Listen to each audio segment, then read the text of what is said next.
We called it a children's health park very early on because when we talked to our children, they talked about having access to green space and seeing outside as one of the main things they miss when they're in hospital. So we've always aimed to create a building and park together. Mr. Horton also believes that though the new hospital will house the same number of patient beds as the current building, it will improve its care. Bed numbers are the same, but we'll have patients in and out quicker because we're improving our efficiencies already now, and with the same number of staff and same number of beds, we'll have more patients going through the system. The modern hospital will allow us to improve our clinic flows and our ward and theatre outputs.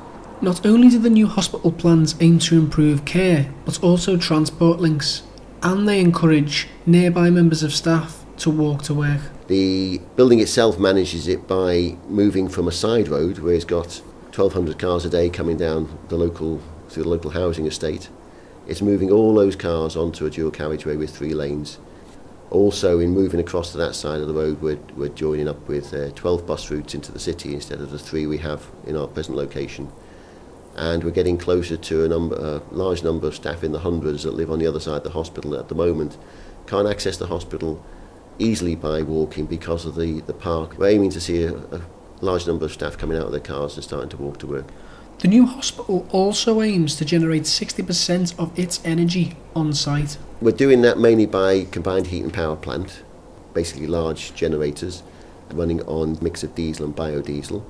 So our carbon footprint will be reducing. Mr. Horton also insists that the hospital will not just be built for children. The building is built for families, and that's the principle of it. Our new wards are at least 3 times bigger than the existing ones because they're built to modern standards, and they have all the stuff we don't have, which is a space for the parent, a proper bed next to the child for the parent to sleep, and all the things that a family needs to have, and peace and quiet.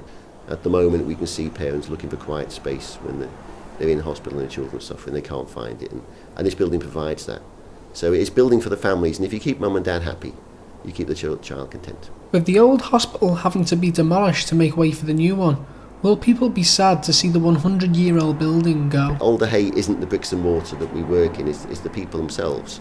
And it's not about which building you're working in on this site or what it's made of, it's about the children and what you do here.